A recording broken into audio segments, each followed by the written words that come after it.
नमस्कार, आप देख रहे हैं भारत समाचार लाइव और मैं हूं आपके साथ वैशाली। आइए रुक करते हैं आज की खास खबर पर। चित्रकूट जनपद में जिला बार संघ अध्यक्ष अशोक गुप्ता के घर रात में बाइक सवार युवकों द्वारा बम फेंकने के मामले में आरोपियों की गिरफ्तारी की मांग को लेकर अधिवक्ता संघ ने बैठक बुलाई थी, जिसमें अधिवक्ताओं में ही अब दो फाड़ देखने को मिल रहे हैं। जो बैठक में जिला बार संघ अध्यक्ष अशोक गुप्ता के खिलाफ अधिवक्ताओं ने मोर्चा खोल दिया और घटना को संदिग्ध बताते हुए निर्दोष लोगों को फंसाने की कूटरचित साजिश रचने का गंभीर आरोप लगाया, जिस पर अधिवक्ता संघ के एक फाड़ ने आज आरोपियों की गिरफ्तारी की मांग को लेकर कार्य बहिष्कार करने का ऐलान किया था, लेकिन उसका कोई असर आज देखने को नहीं मिला। उसी तरह अधिवक्ता काम करते हुए नजर आए। अधिवक्ता संघ के पूर्व अध्यक्ष सुरेश तिवारी सहित अन्य अधिवक्ताओं ने गंभीर आरोप लगाए हैं।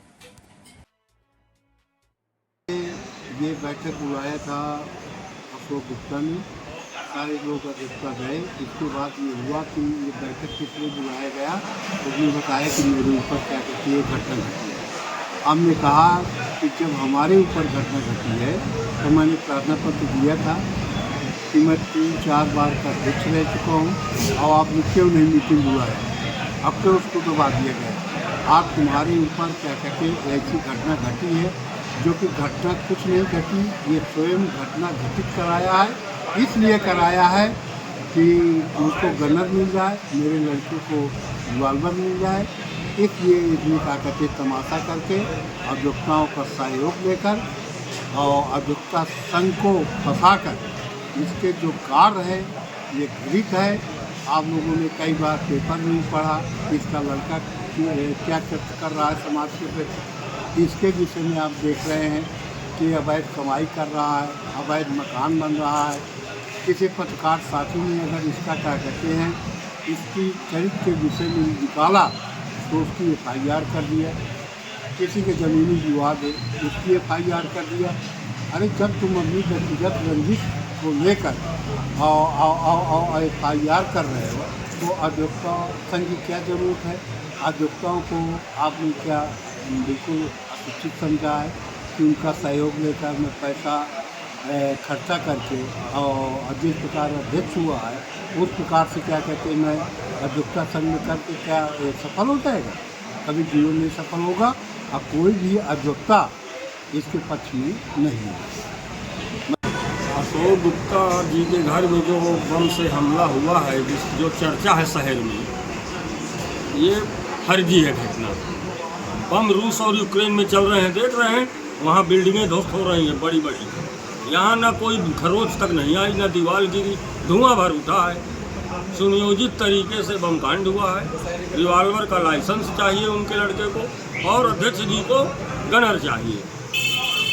और इसके पहले भी अगर अध्यक्ष जी एक अच्छे वकील होते तो DM साहब वो अभिषेक आनंद जी ने इनका घर तो गिरवाया, बिना नक्शे के घर बनवा रहे हैं। विकास प्राधिकरण के JE साहब आए थे, उनको भी धमकी दिया।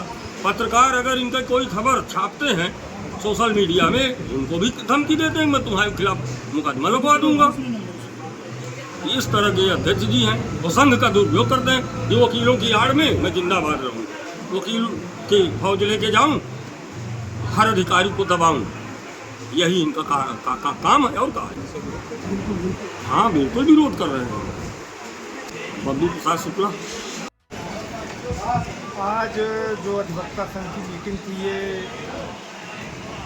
अधिवक्ता के ऊपर एक कथित रूप से बम पटकने की जो घटना घटी है उस संदर्भ में अशोक गुप्ता द्वारा बुलाई गई थी और उसी संबंध में विचार होना था। तो सबसे पहले मैं एक चीज़ बता दूं कि ये एक सेलेक्टेड मीटिंग थी। उन्होंने कुछ लोगों को चुना था और उन लोगों को ही सिर्फ बोलने का अवसर दिया गया।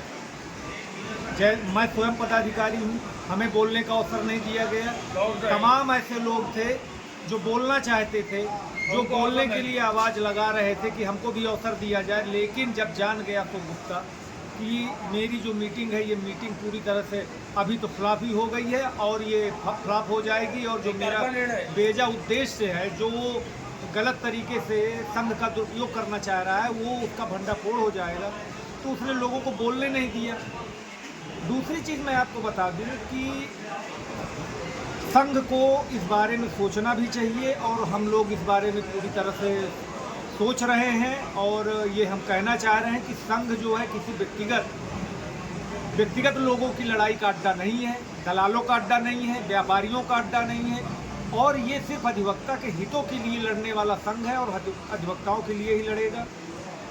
उस मीटिंग में सर्वप्रथम हमारे 3-4 बार के अध्यक्ष, तमाम बार पदाधिकारी रहे, आदरणीय सुरेश तिवारी जी ने भी अपना मत रखा और उन्होंने इस बात के लिए कहा कि आखिरकार जो मेरे साथ दुखद घटना घटी, क्या उस बारे में संघ ने संज्ञान लिया, जिसके बारे में बड़ी बेशर्मी से अशोक गुप्ता द्वारा कहा जाता है कि मैंने आपके प्रार्थना पत्र पे ऑर्डर कर दिया है और ऑर्डर करने के बाद कार्रवाई होनी चाहिए थी। तो आखिरकार कार्रवाई किन दबावों में आपने नहीं की? आपने तो सिर्फ एक ऐसी घटना को दर्शाया है जिसका अभी कोई खुलासा नहीं हुआ। ये भी कहा जा सकता है कि ये आपके द्वारा कराई गई हो या किसी ने कराया हो, लेकिन आदरणीय सुरेश तिवारी जी के साथ जो घटना घटी थी वो घटना तो खुलेआम सैकड़ों अधिवक्ताओं के बीच घटी। उस पर संज्ञान न लेना अशोक गुप्ता के दोहरे चरित्र को दर्शाता है। आप इसके धंधों के बारे में जानते हैं, ये बार बार संघ में आके इस चीज़ को जरूर कहेगा कि मैं बड़ा पैसे वाला हूँ। आज भी उसने कहा कि मुझे फर्क नहीं पड़ता, मैं शीशा बदलवा लूँगा। इन सब चीज़ों से ये साबित होता है कि ये संघ का दुरुपयोग कर रहा है और संघ इसके का प्रत्येक सदस्य ना तो इसके साथ कभी था, ना आज है और न निकट भविष्य में रहेगा। क्योंकि इसका जो उद्देश्य था संघ की मीटिंग का, वो उद्देश्य ये था कि मैं सुरक्षा प्राप्त कर लूँ, समाज में अपना रुतबा दिखाऊँ। एक ऐसी घटना ऐसे सिलेक्टेड लोगों से अपने आप को पीड़ित घोषित कराना चाह रहा था संघ में कि जिससे उसे लाभ हो और प्रशासन पे दबाव बना सके, अनावश्यक रूप से अनावश्यक लाभ ले सके। कभी अशोक गुप्ता का ये इतिहास रहा है पूरे कचहरी में, मैं 20 सालों से हूँ, कभी ये किसी अधिवक्ता के लिए लड़ा नहीं है, कभी किसी मीटिंग में नहीं गया है।